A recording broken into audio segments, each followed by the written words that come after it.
Hello and welcome back. Alright, so in this video we're going to take a look at our next sorting algorithm, and that is merge sort. And merge sort will actually be the fastest one that we've learned to this point. If you take a look at the performance characteristics of merge sort, it's going to be the big O, and it's going to be n times log of n. Basically what that means is that it's going to be a logarithmic number of steps that we're going to do, but we're going to need to touch each element within the uh, step n times. I know we haven't really talked too much about big O, uh, but uh, there's really not a lot of uh, stuff to really talk about. It's a bunch of hand wavy math and just gives you an idea of what the characteristics of the performance of an algorithm will be. All right, but just know that this is an n log n algorithm. It does have the caveat that it actually takes more memory than the searches that we have, or the sorting algorithms that we have been implementing. Up until this point, all of these sorting algorithms have been what we call in place, but this one is actually going to require more memory because we're going to need a temporary space in order to implement merge sort in an easier fashion. Merge sort's also kind of weird because the uh, the idea behind merge sort and the way in which it works is super easy, but when we go to write the code, there's going to be a whole bunch of code, and we're actually just going to jump into Xcode to write the code for this instead of trying to write all of that on a whiteboard. Okay, so let's go ahead and talk about what merge sort is and how it works. So let's say we have an array of elements, and we'll use our traditional 8-element array.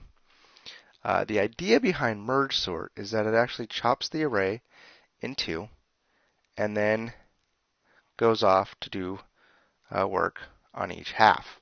And it's going to sort each half and then recombine the two sorted smaller halves, because the idea is that it's easier to combine two already sorted arrays than it is to try to sort one large entire array. So merge sort actually keeps breaking down the the arrays. Oops, let's go ahead and make that smaller. Keeps breaking down the arrays until it gets down to the size of 1. So there's 2 over here, and there's going to be 1 here, 1 here, and this is going to break off into 2. And then what it's going to do is it's going to start recombining, and this is the merge step. And so let's go ahead and put some values in these. Let's say there's 2, 4, 9, 1, 0, 3, 5, and 6. Okay, so what we have over here is we have 2 and 4 here. We have 9 and 1 there. We have 2, then we have 4. And they're going to get remerged in sorted order, which they already happen to be. We'll have 9 and 1 there. These are going to get remerged, and the order is going to be 1, 9. And then we're going to merge these two arrays, and what we're going to get is 1, 2, 4, 9. And then we're going to do the same thing over here. We'll have 0 and 3, and we'll have 5 and 6, which is going to go to 0, 3, and then 5 and 6, and then we're going to remerge. And these are actually already sorted. These are sorted. Then we're going to merge these two, which they happen to already be sorted. And then we're going to merge these two finally together. And then we're going to get all 8 elements put back in sorted order. And so the way that this merge function works is that it actually, starts at one side and says, is 1 greater than 0? well, actually, I think ask the question, was 1 less than 0? No, it's not. Okay, so that means we need to fill from this side first. So we're going to put the 0. Okay. Is 1 less than 3? Yes. So we'll do that. Is 2 less than 3? Yes. All right. Is 4 less than 3? No. So we're going to put the 3 there. Is 4 less than 5? Yes. So we'll put the 4 in there. Is 9 less than 5? No. So we'll put the 5 in there. Is 9 less than 6? No. So we'll put the 6 in there, and then we'll put the 9. And so that's the way the merge works. And the merge sort algorithm, I'm going to go ahead and write the pseudocode for it. Oops, that's a really bad line. Go ahead and write the pseudocode for it. The merge sort basically says merge sort your array. Let's see here. Let's just call it A. And then it is the midpoint, and then merge sort A again, and then it's going to be basically, oh, sorry, this goes from your start point to your midpoint, and this goes from your midpoint to your endpoint. And this essentially gives you back the left half, this gives you the right, and then we merge the left and right. And that's basically what the pseudocode of this function looks like. The complexities comes in actually implementing this merge function. So let's go ahead and jump over into Xcode. Oops. I actually have a nice little program all set up for us. This is just a standard C++ program. So let's go ahead and write the prototype for the merge sort call. All right, so we're going to have void merge sort. We're going to use ints again. I'm going to call it items. Then we're going to have 2 more parameters, and these 2 parameters are going to be the start and end point. So let's call it start and end. Okay, so there we go. And in our function, or in our main function, let's go ahead and create an array called items. And let's go ahead and initialize it with some data. 4, 3, 5, 1, 8, 4. Can you have duplicates? 0, and let's throw in a negative number. Okay. So how many items do I have? I have 1, 2, 3, 4, 5, 6, 7, 8. Okay. So let's go ahead and call merge sort. We'll give it the items. The start is going to be 0, end is 7. Okay. So we can build this. It succeeds. We run it. Nothing happens. Perfect. Great sorting algorithm. Let's go ahead and print out the array at the end. So for int I equals 0, I is less than 8, I plus plus. Standard cout I, oops, items I. All right, let's do a comma. Standard endline. All right, so now if we build it and run it, at least something interesting happens. Oh, let's actually not do the endline. That was kind of stupid.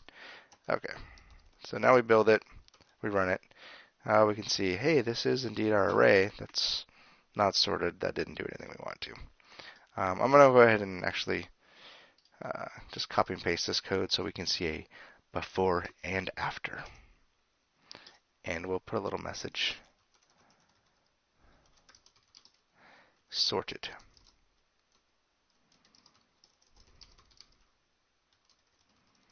Endline. And then we'll put a message up here that says unsorted. And we'll put an extra little endline here just for fun. Okay, So when we run this, we'll see sorted, unsorted, or sorry, unsorted, and then sorted. And you can see, hey, you know what, they look the same right now. All right. So there we go. Now, when we go ahead and implement our merge sort, what we need to do is, we need to make sure that our endpoints and starting points and endpoints don't overlap. So start less than end. Okay. So if that's true, then we need to find the midpoint between our array so that we can divide and conquer this problem. And midpoint is going to equal start and minus start divided by 2. Okay. Actually, that's totally wrong. What we need to do is do start plus end. Sorry. I was taking half of the length when actually I want to find the midpoints on the index values. Um, so this will give us the right answer. Okay. So there's our midpoints. All right. So now we want to call merge sort, so we can do our left sorting essentially. And what that is going to be the items. We're going to pass in the starting index value, and we're going to pass in this midpoint. I'll just even put a little comment here. This is the left. We're going to do merge sort again. Items, mid plus 1 is going to be our starting point for the right-hand side, and then we're going to go to the end. And I'll even line up my comments for you. Okay, and then what we're going to need to do is we need to merge our two halves together. So we'll have a function that we'll create called merge, and what it's going to do is going to take the items. It's going to know both the starting point, or actually 3 things. It's going to know the starting point, it's going to know the midpoint, and it's going to know the ending point. So it needs all 3 of those pieces of information in order to properly have the data, the array, the information, and be able to combine those back together. If we didn't provide the midpoint, then we're going to end up with basically an array that, maybe we started a size 4 array, and without that midpoint, we won't know which 2 halves that we need to join together. Okay, so let's go ahead and define the prototype for our merge function. Merge, all right, obviously it's taking in an integer array. It's going to take in start, mid, and end. All right, so let's go ahead and build this. And let's see what happens when we run it. Oh, look at that. No work is done. Great. So basically all we did is we called a bunch of merge sorts, which went through here.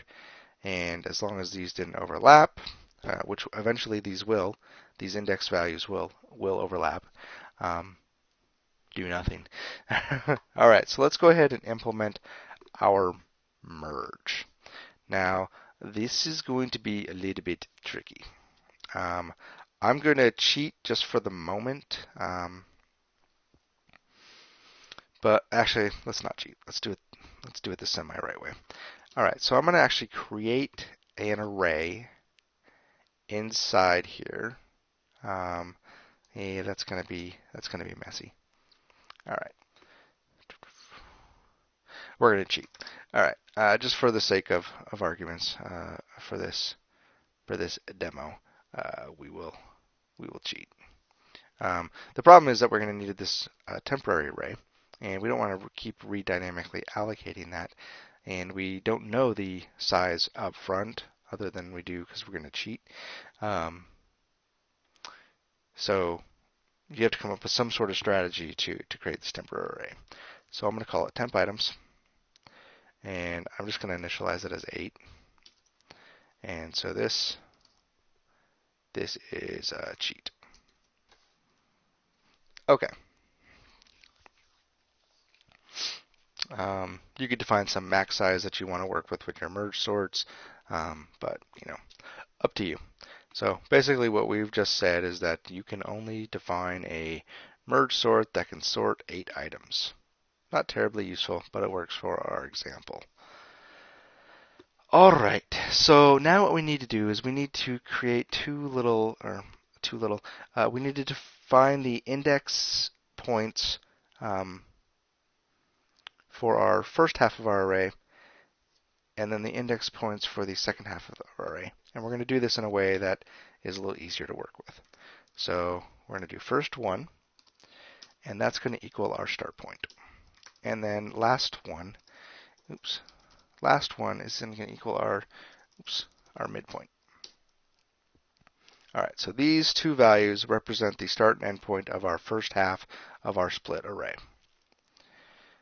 And now we're going to need first 2. That's going to equal our mid plus 1. And then we're going to have our last 2, and that's going to equal end. All right, and so the reason that we're caching these is that we actually need to modify these, and we still need to have access to what those original values were. So that's why we're creating these 4 little helper variables. Okay, so now what we need to do is we need to create this index guy that's going to be running around and pointing to our arrays. And he's going to start at our first one. Okay, so now our merge is starting to do something almost. So let's go ahead and loop through the first array until we find the bigger items and copy them over. So what we're going to do is we're going to have a for loop. We're not going to have any index initialization. So we're going to have 2 conditions in here. One, this is while the first one is less than or equal to the last one. So make sure that we stay within the bounds of our first array. And we also want to stay within the bounds of our second array. All right, and then we're going to increase our index value. Now what we want to do is we want to compare the values from our 2 arrays. So remember when we were doing our merge sort on the whiteboard, we needed to compare the value in the first position and the value in the second position. Let's just jump over to the whiteboard. So what we needed to do is we need to compare these values right here with these ones, but we need to do it one at a time. So we need to check 2 and 1. All right, so this is the code that we're writing right now. All right, so if our items, first 1, is less than our items first 2, then we need to go ahead and assign a value in our temp items. This is our index that we're dealing with here, equal to our the first one, because that's the smaller one. All right, and then we need to go ahead and increase the index for our first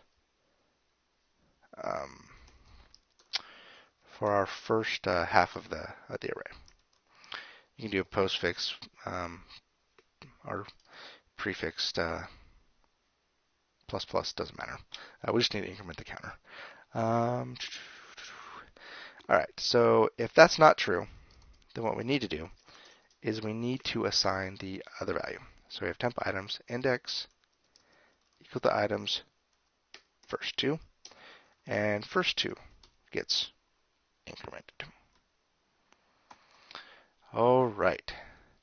So now what we need to do is basically what we have done is we have bounced back and forth between these 2 values. So 2 and 1, perfect. Let's put the 1 in there. All right, and then we're going to get 2. Oh, good. And then we're going to get 4. Oh, that's good. And 9. But what happens if we never actually incremented the first counter? Let's say that these were always less than 1. So remember we had 0 and 1 over here. Well, that means that the first pointer would never have gotten incremented. So what we need to do is then copy all the data over. And then same thing if the other case was true. So let's go ahead and implement that piece. Okay, so what we need to do is for our first one, while it's less than or equal to our last one, we need to go ahead and increment both the first one and also our index, because we're going to be storing the value into our temp items, and so let's just do it all at once. So our index is going to equal items first one. Okay. And now let's go ahead and finish off that second array. So first two less than or equal to last two. First two index temp items index equals our items first two. Okay. So now what we've done is we've copied all of our data into our temporary array. But now we need to overwrite our original array positions with the temporary values. So let's go ahead and do that. Okay, so in order to do that, we're going to start our index off at the starting point. We're just reusing this value. We can actually, just for clarity's sake, I'll go ahead and create a new one. Int I equals, and this is our starting point. Okay, while I is less than or equal to our ending point, go ahead and increment I. And so what we're going to do here is we're going to do items I equals our temporary index I. All right, and that is actually the end of our merge function. So if we build, we'll see that I don't know how to write code. That should be equals. All right, let's try building again. All right, it builds. Now let's go actually try it out. This could be scary. All right, so what happened? We had -2, we got 0, we got 1, 3, 4, 4, 5, 8. Perfect.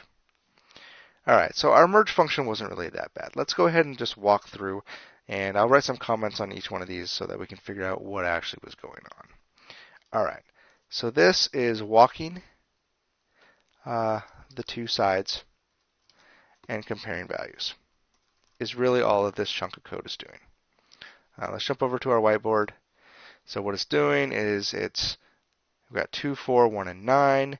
So it needs to be able to merge these two sets of basically two arrays together to create one 4-element array that has the right values in the right order. So that's what that piece does. This is going to finish off the left array if we never actually, well, if we didn't actually fully utilize it. So let's just do if not fully used. All right. This one, finish off the second array, if not fully used. Okay. Well, sorry, let's do right array and left array. And this one is just copying data from temp to proper location, basically in memory of where we're at. All right, so if we actually go back over here, jump to our code, you notice that, if I were to go to here and add some values, there are 2 places in my code, actually, sorry, there's 3 places in my code that I need to update. So that's not so great. The printing, there's not a lot I can do to get rid of that, right? So I have to go to 10, I have to go to 10. Let's go ahead and define a constant integer. We'll call it length equals 10, so that way we can at least update that. All right, so the other part is this, my little cheat. So what I could do is I could create an array dynamically and make it a static array. And if I did that, that would be fine and dandy, except for I would create a memory leak. So really what we need to do is we need to define some sort of maximum size that we can customize. And so we can do that in 2 ways. We can either do a pound define, or we can just create an integer and we'll call it max merge sort size. And let's go ahead and actually create a value of 120. And we can replace that. And so that's a little bit better. It's not quite so much of a cheat, but it is better than having to dynamically create an array each time because that's really expensive, and we want to tone down the well, we don't want to add any performance overhead that we don't need to. So, in fact, what I could do is this. And if we go build and we go run, oh, you'll see that I messed something up. Interesting.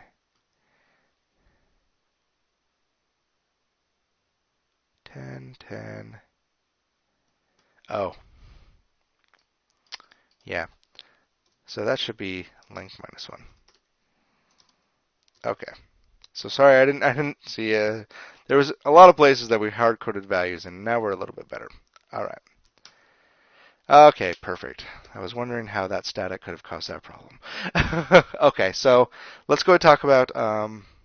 So one, I had to fix the merge sort parameters, right? It takes in the starting index and it takes in the last index of the array. In C++, there's no good way of figuring out what that array size is, so we need to have another variable that dictates what that size is. So that's my length variable. The index 0 base, so we need to do length minus 1. Okay, and so what this is, this static right here, I don't think I've talked about this before. What this static is the first time that this merge function gets called, it's going to create this temp items. And so the next time that you get this called, um, basically each merge function is going to share this. Now the fact that this is a stack, this isn't dynamically created, we don't really need it. We can get rid of it. It's not really going to save us that much. But I just wanted to show you what that static was. That sometimes, if there's a shared piece of information that you're going to be using, sometimes that static keyword is going to come in handy. All right, so now if we go update our array, maybe we only want to sort 3 items. The only place we need to update that number is this 3. We go build, we run, and you can see that we sort them out. All right, so that's merge sort. It's a little bit more complicated than the other ones that we've been working through, but if you break it down, it's really not too bad. The only trick was that you need to know that you're going to have a temporary storage space for your data.